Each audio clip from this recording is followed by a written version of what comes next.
Safety के मामले में आप देखा भी, पूरे देश ने देखा कि किस तरह ट्रेनों में शीशे तोड़ के जबरन घुस करके लोगों के साथ मारपीट करके इस तरह की वारदात देखने को मिली है। अभी दिवाली भी आई, होली भी आई, कुंभ भी आया, किस तरह धक्का मुक्की देखने को मिली। ट्रेनों पे, स्टेशन पे भगदड़ मची, कई लोग उसमें हताहत हो गए, मौत हो गई।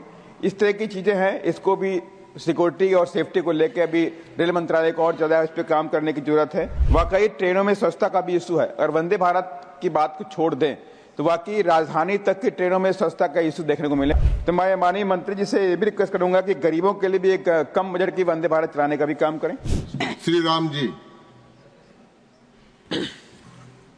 धन्यवाद मान्यवर कि आपने मुझे रेल मंत्रालय के कार्यक्रम के चर्चा पर बोलने का अवसर दिया, और साथ ही मैं धन्यवाद और आभार व्यक्त करता हूं अपनी पार्टी के मुखिया आदरणीय बहन कुमारी माता जी का भी। मान्यवर, देश के लिए रेल एक लाइफ लाइन की तरह काम करता है। लगभग 2 से 2.5 करोड़ लोग रोजाना ट्रेनों में सफर करते हैं, तो हमारी जिम्मेदारी बनती है कि हम रेलवे को बेहतर सुविधाएं और आम जनमानस को दी जाएं, और रेलवे को प्रॉफिट मेकिंग सेक्टर बनाकर देश के रेवेन्यू भी हम कलेक्ट करें। देश की तरक्की में ट्रांसपोर्टेशन का एक अहम रोल होता है, और रेलवे को तेज और बेहतर बनाना भी जरूरी है।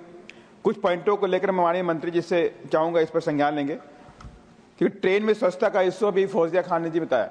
वाकई ट्रेनों में स्वच्छता का भी इशू है। अगर वंदे भारत की बात को छोड़ दें तो वाकई राजधानी तक की ट्रेनों में स्वच्छता का इशू देखने को मिले। स्वच्छता का मामला बड़ा गंभीर है।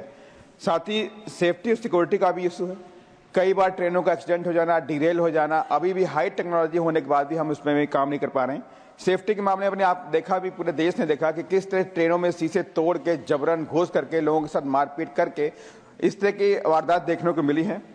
और साथ ही समय को लेकर के भी अभी भी ट्रेनें लेट चलती है मान्यवर। कई ट्रेनें 4 घंटे 5 घंटे लेट चल रही हैं। कोहरा होता है, फॉग होता है, तब तक मानते हैं कि भाई फॉग आ गया, लेकिन अब तो फॉग नहीं है, अभी ट्रेन लेट चल रही है। लखनऊ, दिल्ली से लखनऊ 450 से 500 किलोमीटर दूरी है। 9 घंटे में वहां सुपरफास्ट ट्रेन पहुंचती है। ये कौन सी सुपरफास्ट हमें नहीं पता, लेकिन इस पर काम करने की जरूरत है। वंदे भारत एक रेल मंत्री जी का एक सराहनीय कदम है। जो सराहनीय चीजें हैं उसके लिए सराहनीय बात की जाएगी, सराहनीय कदम है, लेकिन वंदे भारत अभी हाई क्लास की ट्रेन बनकर रह गई है। गरीब उसमें नहीं बैठ सकता।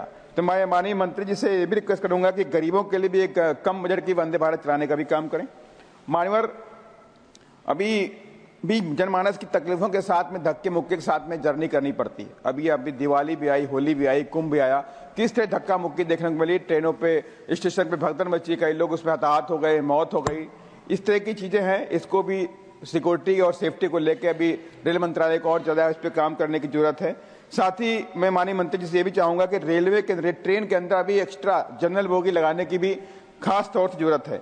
मैं माननीय लास्ट में रिक्वेस्ट करूंगा माननीय मंत्री जी से, मैं लखीमपुर खीरी से रहने वाला हूं। लगभग 40 लाख की आबादी है। 100 किलोमीटर का एक बॉर्डर एरिया है, नेपाल से लगता हुआ है, और लखीमपुर में आज तक दुर्भाग्य रहा कि कोई भी ट्रेन दिल्ली या मुंबई या कहीं और के लिए नहीं होती है। मैंने कई बार रिक्वेस्ट भी किया है, लेकिन अभी तक ये रिक्वेस्ट हमारी मानी नहीं गई। लखीमपुर के लोगों को अगर ट्रेन दिल्ली पकड़नी होती है तो 150 से 250 किलोमीटर लखनऊ आते हैं या शाहजहांपुर जाते हैं, वहां से ट्रेन पकड़ते हैं दिल्ली की, वहां से ट्रेन पकड़ते हैं मुंबई की, वहां ट्रेन पकड़ते हैं अन्य गंतव्यों के लिए। तो मैं माननीय मंत्री जी से चाहूंगा कि एक बार लखीमपुर की तरफ भी ध्यान दें, क्योंकि लखीमपुर में एक दुधवा नेशनल पार्क भी है, टाइगर रिजर्व पार्क भी है, बहुत अच्छा है। विविध प्रकार के जीव जंतु हैं, टाइगर है, लेपर्ड है, हिरन, तमाम तरह की चीजें वहां आपको देखने को मिलती हैं, लेकिन वो कनेक्टिंग नहीं थी उसकी। दिल्ली या मुंबई से कोई कनेक्टिंग ना होने की वजह से वहां पर जो टूरिस्ट का जो आना है वो पूरी तरह से रुका हुआ है। अगर ये कनेक्टिंग हो जाती तो बड़े स्तर पर दिल्ली से, मुंबई से, पूरे देश के तमाम लोग उस प्यारी सी चीज को देखने के लिए, दुधवा पार्क देखने के लिए जाएंगे, और वहां पर तमाम तरह के रोजगार अवसर भी उत्पन्न होने का काम करेंगे। यही मैं माननीय मंत्री जी से लास्ट में कहना चाहता हूँ। धन्यवाद। जय भीम, जय भारत। श्री के वे के लवन्ना।